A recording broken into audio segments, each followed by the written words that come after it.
Hello à tous, aujourd'hui on est le mardi, et je suis déjà bonne à gratter CPS. Et hop, c'est une façon de dire bonjour ça. Bah oui, fais gaffe à moi quand même. On change de registre, alors oui j'ai le manteau le plus abîmé que je peux avoir, mais bon je pense qu'on est tous pareils, on va aller voir les chevaux, on met pas notre meilleur manteau, enfin bref. Et du coup pour ça pour dire qu'on a vraiment changé de météo, là pour le coup il a plu. Et on ressort les manteaux, mais c'est... Putain, il va y avoir un crash de... J'étais en train de donner des carottes aux chevaux et du coup je viens de me dire qu'il faut que je vous partage comment on fait quand on a des chevaux un petit peu envahissants, comme Kéops qui est là. Il y a encore un peu de travail à faire, mais on va dire que la récompense alimentaire est quelque chose qui le fait assez vite déborder, assez vite vouloir aller mettre la bouche un peu partout. Et du coup, j'ai rien inventé, c'est Hélène Roche qui a parlé de ça, c'est l'exercice de la statue et ça marche vraiment bien. Faut qu'il regarde à l'opposé de vous pour que vous récompensiez. Je vous montre en démo. Voilà.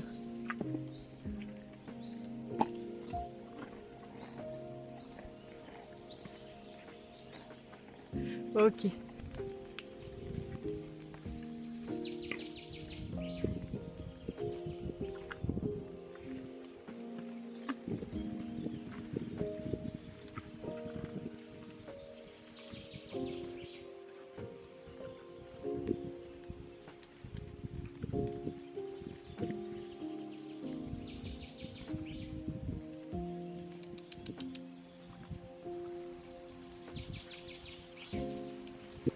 Ah yes, c'est fini, il n'y a plus.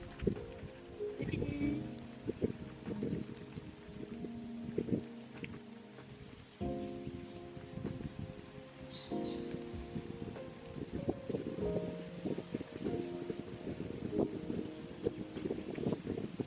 Voilà, il évite tendance à aller chercher la bouffe. Mais ça a mis quand même un cadre et voilà, c'est jamais lui qui vient dans mes poches. Il va essayer d'aller dans les poches, c'est encore en cours de travail. Il est très curieux, il a besoin de mettre à la bouche.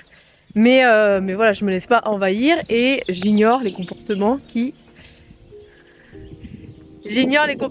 par rapport à quand il vient chercher alors que voilà, je sais pas à lui donner. Ce qu'il faut surtout pas faire, c'est donner une carotte quand le cheval vient vraiment chercher dans les poches. Comme vous voyez, ils savent très bien se faire comprendre.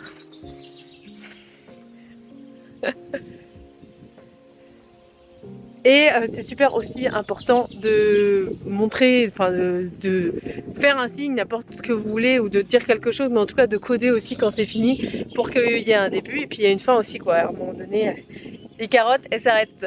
Et du coup, je sais pas si vous l'avez vu là, mais j'ai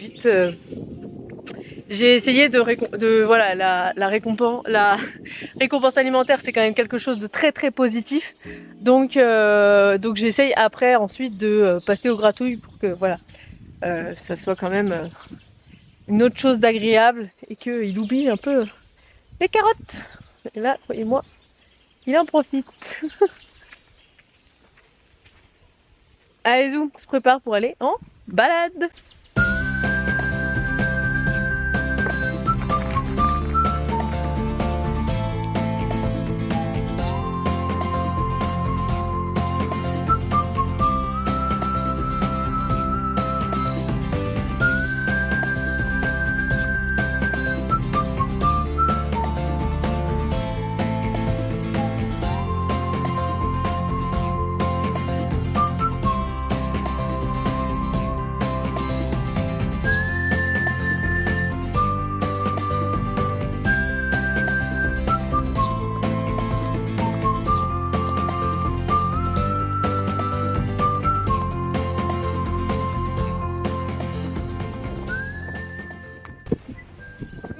De balade, c'était une balade plutôt sportive parce que pour le coup j'ai vu que les chevaux avaient pas mal d'énergie à revendre. Lui il avait pas mal de frustration locomotrice de stocker donc voilà, sur un même chemin de balade je peux gérer un peu les allures, donc là on a fait pas mal de galop pour les dégourdir, pour bien travailler le cardio, c'est une bonne chose de faire.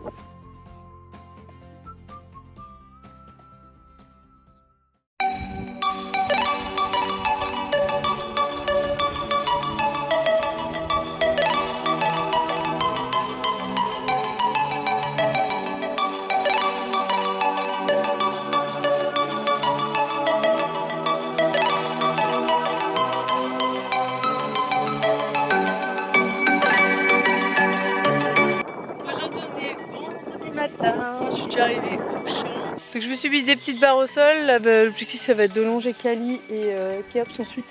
Déjà du coup Kali sur les barres au sol sûres, Kéops on verra. Parce que ça fait un moment qu'on n'a pas fait ça.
Et du coup, fin de séance aussi pour monsieur, qui était très très bien. Oh. Vraiment, très bon comportement.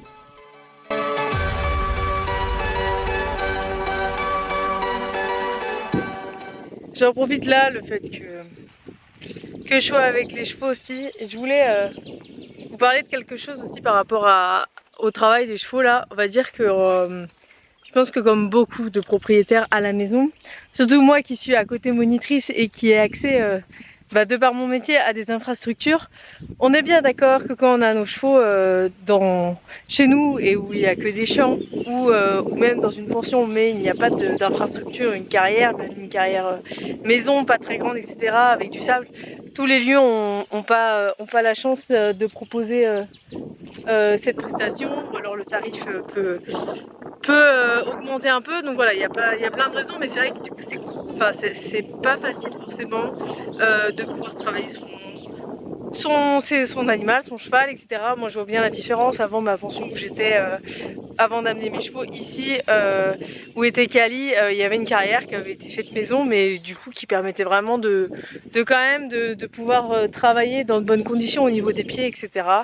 Et là vous voyez en fait je les ai travaillés ici, hein, donc en fait c'est là où ils ont pâturé dernièrement. J'ai la chance, si je veux, d'avoir le champ des vaches, mais en fait là au début je m'étais dit que j'allais travailler dans le champ d'à côté. En fait, il y a des ornières de partout avec les tracteurs, le sol il est hyper sec, etc. Donc voilà, donc là je l'ai travaillé là, ça le fait, le sol il est assez mou quand même, bon après il est pas droit, etc.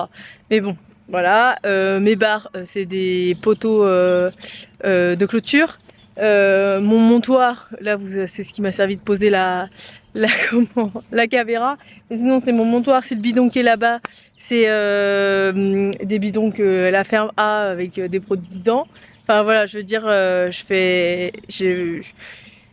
c'est pas voilà, des conditions au top. Des fois ça aide pas à se motiver à travailler les chevaux. Voilà, en fait on est toutes dans le même bateau quand dans des situations comme ça. Mais c'est vrai qu'il y a des solutions. Franchement, ça fait le taf. Voilà, les chevaux ils ont travaillé.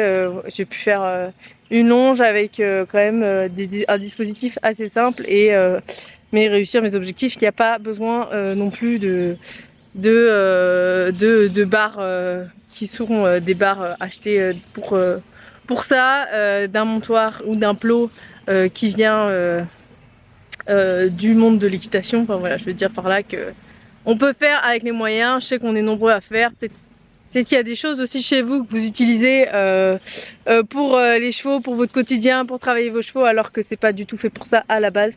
Mais en fait, ça marche très bien et c'est ça le principal. Mais voilà, je suis quand même la première fervente de dire que on peut avoir son cheval sans y mettre non plus des 1000 et des 100. Certes, avoir un cheval, ça coûte cher, mais moi je suis propriétaire depuis que j'ai 16 ans. Au début c'était en pension, donc voilà, je payais ma pension, plus le parage, vaccin, vermifuge, etc. Donc je travaillais l'été pour payer la pension de ma jument toute l'année. Mais à côté de ça, le tapis rouge que vous voyez quand que je mets sur Cali quand je pars en balade, elle a le même depuis 2016. Je n'ai pas changé, ça fait 10 ans qu'elle a le même tapis. J'utilise 3 à 4 fois par semaine facilement. Donc voilà, c'est pour dire qu'il y a aussi beaucoup ce côté-là de la consommation dans le monde du cheval. Avoir le pantalon, avoir le meilleur casque, avoir les protections, tout assorti et tout. Ce sera pas chez moi qu'on trouvera ça et je veux vachement rester dans cette ligne de compte. Et c'est aussi là-dessus que je suis un peu partagée pour faire écho avec la création de mon écurie. Parce que je veux par contre mettre en place, pour moi la priorité c'est les conditions de vie des chevaux. J'aimerais vraiment pouvoir avoir proposé vraiment une infrastructure où les chevaux n'ont pas les pieds dans la boue l'hiver, voilà, donc stabiliser des zones, qu'ils aient accès au foin à volonté mais avec des filets, donc ça c'est un budget. Voilà, il y a plein de choses que j'aurais qui vont m'aider à répondre à mes objectifs et à leurs besoins, mais qui vont avoir un certain coût, c'est sûr. Avoir une infrastructure, un manège, etc., ça va être un coût. Et à côté de ça, j'aimerais bien que l'équitation et que du coup la pension des chevaux que je vais pouvoir accueillir reste abordable. En fait, c'est ça le problème. On est d'accord que là maintenant toutes les écuries actives, etc., c'est vite 360, 390 € le mois pour son cheval. Moi, je ne mettrais pas ce prix-là pour mes chevaux. Enfin, c'est le prix d'un loyer.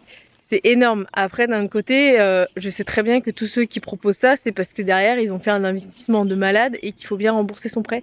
Et parce que les conditions de vie qu'elles proposent en écurie active, le DAC, les machins, ça coûte cher. Et d'un autre côté, voilà, ils ont stabilisé les sols, les chevaux n'ont pas les pieds dans la boue.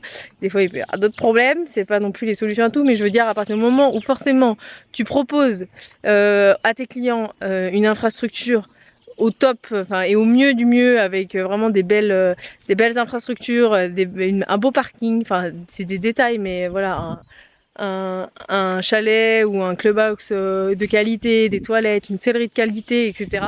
Bah, tout ça, ça a un coût et après il faut rembourser son prêt. Mais en vrai, c'est un peu quand même mon objectif, c'est en fait je me vois pas non plus proposer un tarif de pension que moi-même je n'aurais jamais accepté en fait pour mon propre cheval. Ça va être ça ma solution du coup, de proposer des tarifs de pension différents ou dans lesquels du coup il n'y aura pas les mêmes qualités de service, mais on va dire que la base sera accessible pour tous. Donc la base c'est vraiment tout ce qui répond aux besoins du cheval. Après par exemple peut-être que ce sera un accès plus limité aux infrastructures, voilà, ce sera plus pour le confort au final du cavalier et selon ses objectifs.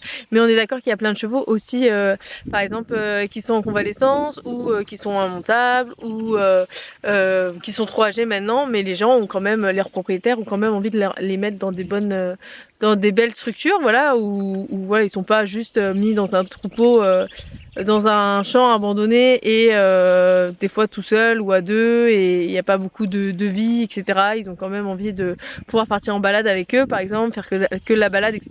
Bah, c'est sûr que ces gens-là, par exemple, de pouvoir profiter de mon manège, ça les intéressera pas et du coup, il y aura aucun intérêt qu'ils payent dans le tarif de pension l'accès à cette infrastructure et du coup cette infrastructure.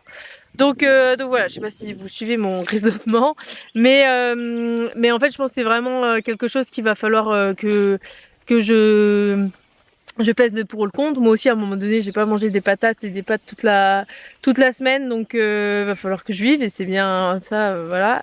Tout a augmenté, là les travaux ça va coûter super cher c'est sûr, enfin ça va, tout a augmenté, la vie a augmenté, voilà, l'équitation c'est un sport qui coûte cher, avoir son cheval c'est sûr des dépenses, mais voilà, moi je le vois du coup en tant que propriétaire depuis 10 ans maintenant que selon, enfin ça dépend aussi, on met ses sous quoi.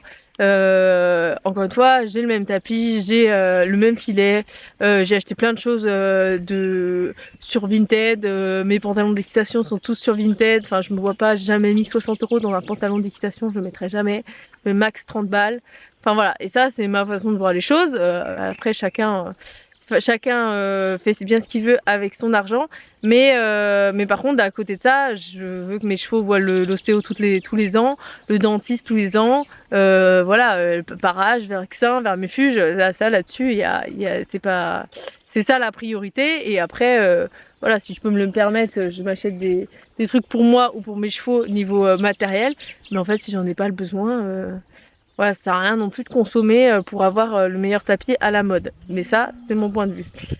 Et encore une fois, à côté de ça, voilà, pouvoir proposer des pensions avec un tarif abordable, ou en tout cas, chacun selon son porte-monnaie, ceux qui ont les moyens et qui ont envie de s'offrir, d'avoir accès à des services de qualité, etc., des séances d'équitation avec une monitrice diplômée, dans une infrastructure de qualité, avec des chevaux bien dans leur tête, c'est mon objectif aussi. En fait, j'ai envie de répondre à cette demande, mais sans oublier les gens qui ont, comme moi, quand j'ai eu 16 ans, que j'avais juste ma jument et je voulais pouvoir travailler, mais j'avais pas non plus des objectifs de malade, etc. J'étais bien contente d'avoir ma pension à un tarif abordable que je pouvais me payer en tant qu'étudiante. Voilà, n'hésitez pas à me dire ce que vous pensez de tout ça. Je me ferai un plaisir du coup de vous répondre. Si vous aussi vous trouvez que l'équitation ce n'est que pour les riches et du coup être propriétaire c'est